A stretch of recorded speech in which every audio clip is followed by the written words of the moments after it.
Hello, hello, hello. Do you like my new hat? It's a top hat. Have a look at this.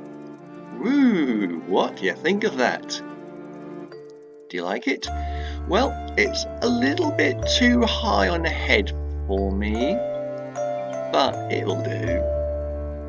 It was quite common in Victorian times for people to wear some form of headdress, whether it be a bowler hat later on in Victorian times, or a top hat earlier in Victorian times.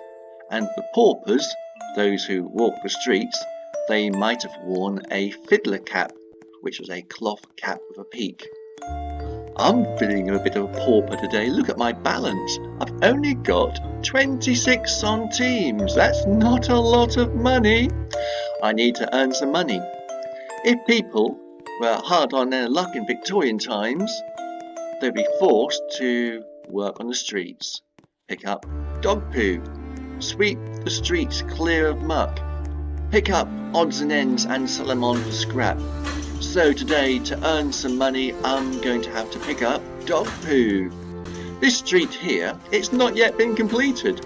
It's called the Road of the Tanners. And along this side, on my left-hand side, there are loads of tanneries. And the tanneries would want dog poo to rub into the leather to make the leather go soft. So I've got a wooden bucket. I'm going to go around the game and pick up dog poo. And this was an awful task to do in Victorian times. Really grotty and smelly. People who picked up dog poo in Victorian times would wear a leather glove, and they'd wear the leather glove on one hand only, pick up the dog poo, and at the end of the day go to the local pump and wash the leather glove under the water.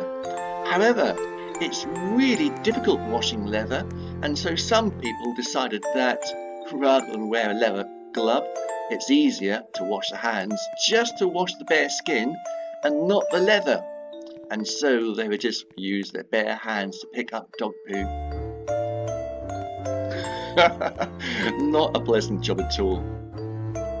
It would take roughly 2 days to fill a whole bucket full of dog poo, and in 1867 the going price for a bucket in the UK was 1 shilling and twopence, which works out to be roughly about 20 centimes in Luxembourg money. I can't get this one. Now it takes 2 days to fill a bucket full of dog poo, so I've got a question for you. What would you do with the bucket when it's night time? I'm going to hold a poll and you've got 2 options. Would you, 1, go to sleep with a bucket of poo, or would you leave it outside your back door? Now you think about it while I pick up a few more pieces. I can only fit 20 bits of dog poo in my bucket. Now actually in Victorian times you could get a lot more, but the reason we plumped for 20 is that when you sell the dog poo, you get 20 centimes, which is the equivalent rate for a bucket of dog poo in Victorian times. Now, going back to my question, what do you think? Would you leave the bucket by the back door, or would you take it to bed with you? And the answer is, you'd take it to bed with you. I'm not kidding. You'd take the bucket to bed with you because a half a bucket of dog poo is worth, in UK money, half a shilling and twopence. That would be 7 pence, 7 old-fashioned pence, because a shilling is 12 pence. You couldn't afford to leave it by the back door. Somebody would steal it, and that's a whole day's work. So, in Victorian times, if you were to go and collect dog poo, you'd have to take it to bed with you to stop people from stealing it. Most people who worked the streets would go to sleeping in a doss house, which was a large building with, a large building with loads and loads of beds inside, arranged like coffins, and they were called coffin beds. They were just wooden beds built side by side with straw inside. And a lot of people who were forced to work the streets We have to work on the streets in the daytime and go and sleep in a doss house in the evenings. Oh, I've now worked out why I can't pick up these 2 last bits of dog poo. It's because the bucket is full. The bucket can hold 20, and I've now got 20 centimes worth of dog poo. So let's go and find up the tannery owner. Now, he should really be along this street because that's where the tanneries are, but he's gone for a walk. I know where he is. He's by the side of the church. All you got to do is run up to the tannery owner and sell your bucket of poo. Just walk up, that's all you got to do. And he'll take the poo and give you your 20 centimes. There, all gone. And I've got 20 extra centimes. In fact, when you play this game, what you can do is I've got it. You can go up this street. Oh, not the right distance. I better stand a bit closer. Go back to what I was saying. You go up this street and you find the doss house.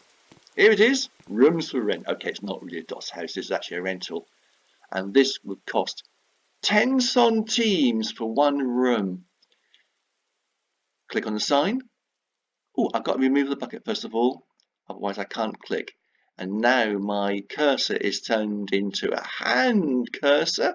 I can click, and I've lost 10 centimes, which now means I can walk into the room and sleep here for the night.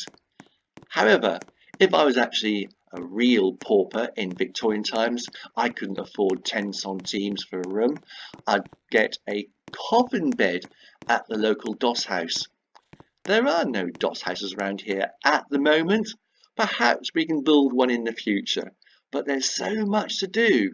We've got to work on this street here, Vauban, and build some houses there first of all. So maybe for the future, I could build a doss house later. But the next task is to get on and build some houses along this road, along Vauban. I better do that next. So I know what I'll do. I'll say goodbye to you. Time to get rid of my top hat and wear something different and log off and go into studio and start working on the houses. So before I go, don't forget, subscribe.